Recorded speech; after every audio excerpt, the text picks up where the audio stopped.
I laugh every time I say that. But why? Because I have the notes. If you miss class, you can go on there and see what you missed. Did you just start it? I did last. Did I start recording? Yes. Just now. Just now. Why? I just wondering. Okay. So yeah, you missed class. You can go on there and look it up. Parents, guardians coming tonight? An open house? None of them? No one's parental unit or whoever is coming in to school? Parental unit? Yeah. We use Cyborg, I am a cyborg. Alright. Metals, give me a property. Ryan. What's Alex? No. Hold up. That's like saying, I don't even know. Property of a human. Human. Malleable? Yeah. Malleable. Good. What else? Shiny. Isn't that what metallic means? Luster. No, metallic means it's a metal. Oh. Saying something is metallic is saying it's a metal. Same thing, basically. Luster, shiny, same thing. What else? Conducts electricity. When do we get out of here again? I'm getting bad. I'm getting worse as the year progresses. 52? Yeah. Nice. And heat. Frying pans, pots, woks. Anyone have a wok? Isn't that like Chinese food? Is that one of the things they cook the Chinese food in? The big thing? Asian food, yep. It's like a frying pan that you make bigger and then give it bigger size. Yeah, I've never seen him do it at like the store. You Yeah. have one? I have one, and we make stir fry. Put a bunch of different vegetables in there with some sesame seed oil, olive oil. Cooking class is Sounds for good. Sesame seeds, maybe a little rice, chicken. All right, I oil everything. or salmon, perhaps. Who eats salmon? Who eats sushi? Not bad. Sushi. I like salmon. I like New York rolls. I like tuna rolls. Raw tuna is so good. Anyways, back to this. Mr. McCoy is the... What's another property? I don't want to give it to you. Play-Doh. Who's eaten Play-Doh besides Ryan? I have. I've tasted it. Super salty, right? Yeah. I've never. I don't think. Really? People do that. I think most kids do at some point. I didn't. No. I think people are lying about that. It's edible? Most kids. It says like right on the thing, No. do not eat. Why would No. you give kids? Why would you give it to your kids Something if it that's wasn't not edible? They should edible. make an edible version. That way, It is kids edible, don't it just die. doesn't taste good. Yeah, you can. Anyways, if you It's just salt, actually eat flour. it? I tasted it. All right. And It's like I like salt, licked it. flour, I was and water. little, but I do remember it was so salty. I was like, eh. So, spaghetti. Who has that? Who played with that thing when they were a little kid? Take the Play-Doh, put it in, smush it, and then like the spaghetti comes Yeah, out yeah, the side. yeah. Okay, that's my hint. Did it last night? What can we form metal into? Spaghetti. Wires. You can form metal into wires, which kind of looks like spaghetti, I suppose. That means ductile. Ductile means forming into wire. So let's write that. Form into wire. Metals are able to be formed into wire. Probably have to heat it up to make it a little bit easier to, mold. And then a lot of force, right? Malleable. Blacksmiths do that. What do blacksmiths do? They shape it and they hammer on it and they flatten it out a little bit, right? So technically, malleable means bendable, right? But technically, it means flatten into sheets. That's technically what it means. Flatten into sheets. Luster conducts heat and electricity. Ductile. Metals are also hard, except for the one liquid metal, and except for group 1. But in general, most metals are hard. And all of them are solid, except mercury, so we'll write solids. Non-metals. They're dull. They break easy. They're brittle. What else? All right, what don't they do? They don't conduct heat or electricity. Do not conduct. Do not conduct. And if you look over there at the non-metals, what two phases? So bromine is a liquid. There's only one, so we're not going to write that down. All the other non-metals are either this or this.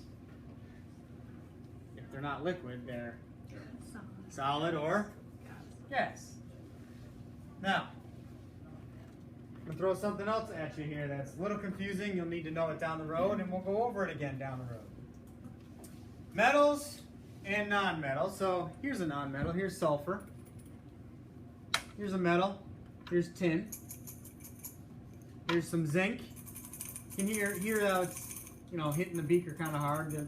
If you were to touch these, which you could, it's pretty hard. There's zinc. Here's lead. Lead's darker, more dense. Sulfur. I could take sulfur and melt it probably with a candle. Maybe not. Yeah, But something just a little bit hotter than a candle. So sulfur is pretty easy to melt. Tin, not as easy. Okay, I'd have to use some serious heat to melt that. What am I getting at? What am I getting at between these two? If one's easy, this is easy to melt. This is not easy to melt. What does that mean to you guys? The metals are more strong. Yeah, the metals are stronger. They have what we call stronger forces of attraction. Particles that make everything in the world up can be close together, can be far apart, or in the middle. Gases, particles are real far. Why? Because they don't like each other. These particles are not attracted. So they're weak. They're weakly attracted to each other. Non-metals, all the gases are super weak. Metals, particles are real close, and they're very strong because they're strong. They're like two strong magnets. You bring two strong magnets, they'll just smack together. Okay, very, very strong attraction. So metals are stronger than non-metals. They have high melting points, low melting points. We could actually write that, but that's okay. We don't have to right now. We'll talk more down the road about that. But non-metals tend to be weaker. Metals tend to be stronger. The evidence is the gas, okay? Non-metals are gases. The particles spread out. They don't want to be near each other because they're weak, held together weakly. Metals, particles are closer together. All right, questions with that? Any of those things? No questions. Okay, next thing I want to go over, and then we'll go in the back and I'll show you what these metals look like. And then tomorrow, the plan is to take sodium and potassium, throw it in water, because they react violently, so that's cool. We're going to burn magnesium. This is magnesium. We'll show you what that does. And I also want to sublime iodine. I got iodine over there. Now that I think of it, I also want to show you how metals conduct and non-metals don't. That's probably too much for one day, plus we have the quiz. Whatever we don't get to, we'll do Monday. It's not a huge deal. We don't have to do everything tomorrow. So I want to show you some stuff tomorrow and finish up all the notes for the periodic table. So we're going to go kind of quick tomorrow. As soon as you get in here, we'll take that quiz. You're going to have a worksheet due tomorrow. Okay, so we'll go over that quickly. It's pretty straightforward, kind of redundant, things we've already talked about, but that's all right. Repetition helps you learn. So we'll do those things quick, show you some demos, finish the notes. That'll be it for tomorrow.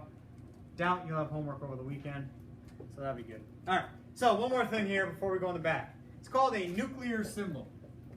You writing this? Yes, you are. If I write it on the board, you write it on the board. All right. That's basically the rule. Okay, nuclear symbol. You need your reference tables for this.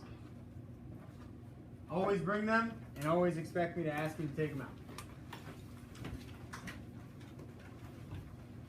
The reference tables are like your lifeblood in here. Without them, you die. Really? Just, in an abstract way, not literally. Like actually? Nope. Scary. Go to your periodic table, please. All right. Everybody find the symbol for carbon and write it down. Charlie, what's the atomic number of carbon? 6. 6. Where in the box is the 6 located? Lower left. Above. Lower left, above the electron configuration, right? So I'm going to put a little 6, or maybe not little, but a 6 in the bottom left corner of my carbon. Who's it going to be? 3. What's the atomic mass of carbon? 12.011. That's the atomic mass of carbon. Who can't find that? Okay, so the atomic mass is 12.011. Someone round that to a whole number for me. What does that round to? Pretty simple. 12. 12. Put the 12 right here above the 6, because on your reference table, the 12 is above the 6, right? It's in the top left corner.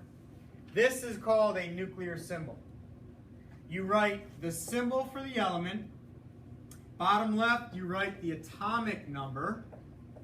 Top left, you write what's called the mass number. The atomic mass has the decimal point. Mass number doesn't. If you're confused, this is what I mean. Atomic mass is 12.011. The mass number is 12. So really, all the mass number is the rounded version of the atomic mass. But you need to know that.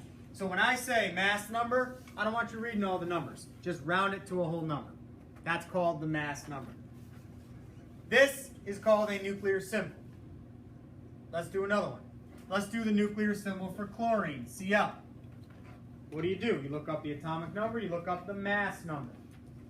So, Nicole, what's the mass or the atomic number of Cl? It's over on the right side. 35.453. I want the atomic number. 17. Good. 17 goes in the bottom left. Good. Now, Zach, what's the mass number of Cl? 35. Very good. It rounds to 35. It's 35.4527. That 4 keeps the 5 a 5, right? It doesn't round it up because it's a 4. Yeah, I know it says 527. Don't worry about that. Just look at the tenths. So that stays 35. That's the nuclear symbol for Cl. Let's do one more. You do it on your own. I'll call on somebody.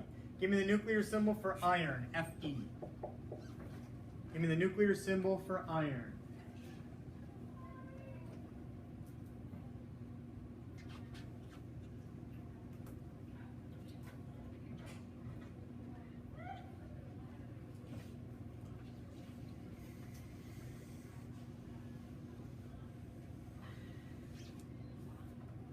Let's see. I'm trying to spread the wealth here. Shelby, give me both numbers. The atomic number is 26. 26?